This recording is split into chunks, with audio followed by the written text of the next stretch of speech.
One of the VIPs pulled me over after the lunch and was like, oh man, I got a sitch, I got a problem, I got something I'm dealing with. Can the ME help me? And I'm like, the ME can always help you. Terry, his name was Terry. Terry's like their star performer. So let me give you guys this scenario, because this is a scenario that each and every one of you face. Unfortunately, it's painful, it's terrible, but we all face it from time to time, sometimes more often, sometimes less often. Depends on our competition and how crappy they are. Here's the problem that my awesome pro financial advisor faced. He had a fixed annuity product that, by the way, as a high net worth individual, I was like, man, that sounds pretty good. Right? Because I was listening to their talks about the product. Well, product is very good. But complete protection on the downside. There's some limited upside, but you get more upside than you would with a bond. That's not what we're talking about today. We're talking about the fact that he had a client that moved 600 grand over to this product. And the client was like, yo, this is awesome. I love this product. I want more of what you got. So my guy said, how much more? Let's move another 6, right? Let's just even it out to 1.2 million in this product. Great, no problem. I'll send you over the paperwork. In the process of sending it over the paperwork, the customer got in touch with their broker, okay? Their broker that does business with them. Their broker that has a vested interest in them not taking 600 grand out of their brokerage account.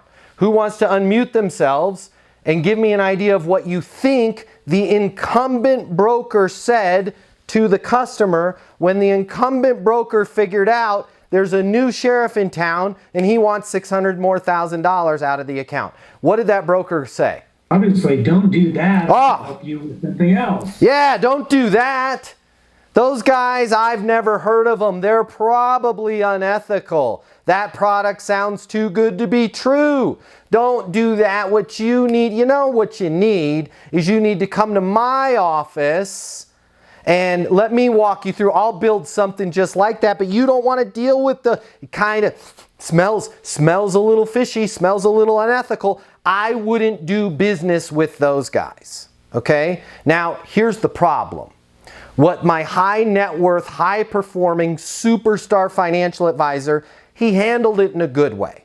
But he didn't handle it in an Easton University great way. He asked me, hey, so here's what I did. I called the carrier of origination with this financial product. I actually got all the way to the C-level of their company. What we did is we arranged a conversation. We're going to have a Zoom meeting next week with the client to, make all of their things feel a little bit better. We're going to, for full transparency, we'll walk them through everything. Great. By the way, that's a great thing to do. It's a good thing to do. But there was a step there missing in the middle that I coached this individual on, that I'm going to coach you guys on right now, that I want you to do when you've got a competitor that is talking smack about you. They're talking smack about your products. They're talking smack about your solutions, okay? They're talking bad about your company. They're saying, don't do business with them. How do I want you guys to handle this, okay? And the first way I'm going to tell you before I ask you, I'm going to tell you what not to do. What not to do is to talk smack back. Okay? Does anyone want to take a guess at why I'm not advising you to go, oh no, we're great, they're the ones that are the problems? Why shouldn't you do that? It's defensive. Defensive, yeah, 100%. Who else has got another reason? Just playing the same game of bad mouthing. It doesn't put you in any kind of position of authority. Exactly right. Exactly right. As my grandfather used to say, back when he was alive, he used to tell me, Matt, don't argue with a crazy person, because from a distance, people can't tell who is who, okay? Now, you guys got to realize this. You've got a client that just gave you $600,000. They're trying to give you another $600,000 for 1.2 mil, okay? They had to work hard for this money. This is very stressful for them. They need you, much like a child needs a parent, okay? And when one parent, let's say we're going through an evil divorce, because that's kind of the situation that this advisor was going through, a divorce, not the advisor, but his customer. I'm divorcing 1.2 mil of my portfolio from parent A and giving it to parent B. When both parents talk smack about each other, it tears the kids apart. which is why any good therapist, any good counselor, any good even divorce attorney would advise their client or their patient, don't talk smack about mom, don't talk smack about dad, because your kid doesn't know who's who. And guess what? They'll figure it out eventually all by themselves. Be that supportive parent, right? It's very difficult for your customer to figure out who's who. So don't go, and fortunately this person did not do that. Don't go and counter with, well, let me tell you why they're bad and we're the best. Because to everybody's point, Jay's included, Robert's included, you're just adding confusion to the deal. Okay, so what they're doing is they're going to have a Zoom and they're going to talk about all of the concerns. There's one thing I want you guys to do before you even do that. Who wants to take a guess at what it is? Discover the real reasons they want to make a change in the first place. I like it. I mean, we're probably already there, right? Because in the beginning, and he already gave us 600 grand, right? What's most important to you? What's your biggest reason for wanting to move some funding over? So I like that. But what I'm looking for is an immediate response that I want you guys to have locked and loaded right on your hip. You're going to have a concealed carry. You're going to have a concealed carry for this response. You guys are now going to be walking around armed. You're going to have this response on your hip ready when a customer talks smack to you. What's the response that you're going to have locked and loaded on your hip and ready to go? Who wants to take a guess? You always agree. Say, hey, I'm glad this question came up. It'll give us a chance to really examine what the right thing for you to do is. You could do that. I'm not a huge fan of that. I'm not glad somebody talks smack about me. But maybe that's because I spend too much time in the octagon and on the jiu-jitsu mats and fighting with people. I don't want to get in a fight, right? Like, I'm not glad that we're fighting, but I'll handle it. Okay? So here's what I want you guys to do. Call sounds like this. Robert, will you mind unmuting yourself? I want you to play the role of the client. Okay? I'm your financial advisor. Robert, I want you to call me and unload and say, hey, I just talked to my broker, and my broker says you guys are probably unethical, you haven't been in business, just make stuff up. Paint a bad picture. And then I'm gonna reach for my concealed carry. Pow! And I'm going to give you guys the immediate response. So I'm answering. This is Matt. Hey, Matt, it's Robert. Hey, Robert. What can I get you information on? I got to talk to you about this additional $600,000. Sure. I decided that I'm probably not going to move that money. I talked to my current broker, and he actually, really doesn't think that the product is probably the best for my portfolio, and doesn't really have a lot of great things to say about your brokerage as well, and some of those products. And so he's thinking that we might want to redirect that into something that may turn into more profitability for me down the road. Robert, just out of curiosity, why do you think he said that?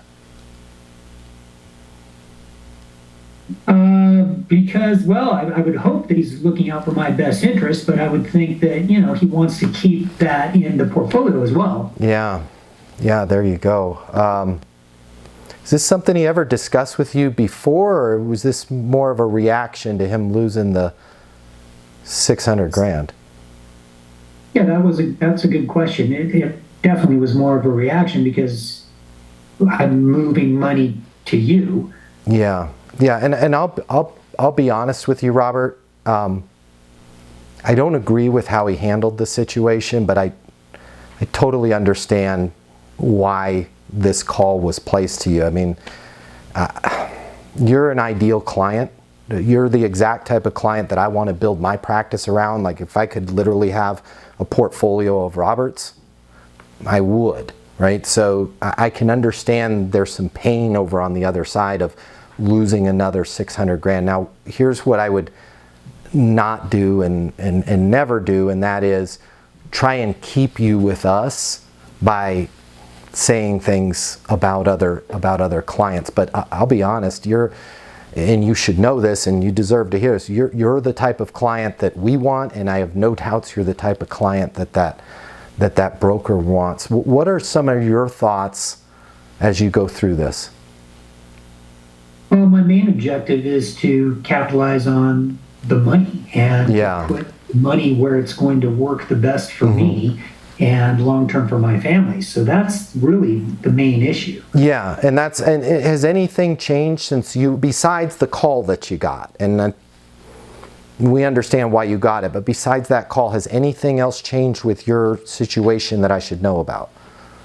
No, I think we're right on track with what we've discussed, and that first 600,000 is looking to do really well, and I'm excited and happy with that product, and it seems a bit unique, so I'm excited about it. Yeah, and I'm excited as well. Does it make sense for us to move forward with the other 600?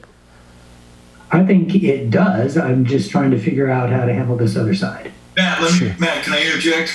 Sure, Jay. When he said, I'm really excited about the first $600,000, et cetera, I'd say, really? What are you excited about? See, and I get it, Jay, but what is our goal here to accomplish? Is our goal, and this is sorry guys, this is jujitsu. Is my goal to scratch, poke, and bruise that other broker? Is my goal to walk around, yeah, I'm the best? Or is my goal to help my client? Right? My personal philosophy in the Easton University philosophy, and you can pull what you want from Easton University, how you want it, Jay, but I just quietly went under the chin and choked out that garbage that came over from the other person, and now I'm going to move forward.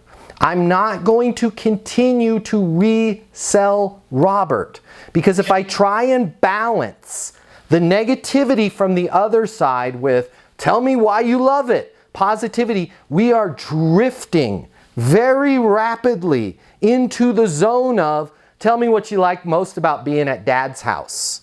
Right? Well, Dad, you're great. You give me the Dad is great. He gives me the chocolate cake. You know, oh yeah, here, have some more cake, kid. Now I'm just one parent trying to win the war over the other parent. Okay? We are trying to land the airplane. I'm going to say that again because it's very important.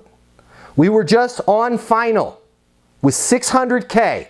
Already got 600K on the ground. There it is. Hey, 600K. And now I'm on final with another 600. Warning, warning, warning. Okay? This is not the time to start flipping switches, pulling things, looking left, looking right. This is warning. What do we got? Okay, in the EFIS, it looks like we have a power line. Adjust, flaps, 4 degrees. Are we clear? Yes. Proceed. I'm with you, and thank you for that. Yeah. Let me throw thing you can also throw into on the other side. I get what you're saying. I really do. Annuities, securities versus annuities, there's no guarantees of securities. So we're not talking about that. We're talking about sales process, okay? So this is what I want. This is what I want to hit home with the group. Okay, let's stay focused on the sales process. When somebody talks smack about you, your company, your solutions, the answer is, Did you hear how I made noises? Did you guys catch how I made noises as he was saying that? Man, And they're saying you're unethical. Right? I'm going to make some noises. I'm going to show that these are powerful statements being made. But instead of getting aggressive, and taking my jacket off and getting ready for a fight, it's just a curiosity, Robert. Why do you think they told you that? And now here's the beautiful thing. Guess what Robert does? My job for me. Well, they don't want to lose 600 grand. Yeah. If you work in sales and you need to make twice as much money as you do right now to really enjoy your life, you've really only got 3 options. Option number 1, you can continue to work your butt off in the job you have right now, hoping for some sort of miracle to happen, where you start taking home double the money while doing things the exact same way you do them right now. That's pretty unlikely. Or option number 2, you can look for another job at a totally different company, hoping you're going to catch some sort of once-in-a-lifetime wave where sales just seem to flow your way. All right, again, highly unlikely, and we both know waves in sales, well, they don't last very long. Or option number 3, you can click the button here and get instant access to a simple, straightforward sales process that will help you take home twice as much money as you do right now while putting in far less effort than you do today. My name's Matt Easton. I'm the founder of Easton University, the most effective sales coaching system in the world. If you click the button, you're going to see how our interactive sales coaching portal and weekly live coaching sessions with me will help you double your income within 60 days. Easton University is more than an interactive sales coaching portal. It's more than being able to ask me questions in a live setting every single week. It's your future, and you and your future are worth it. Click the button. I will see you on the other side. Your life is about to get a lot better. Click through now.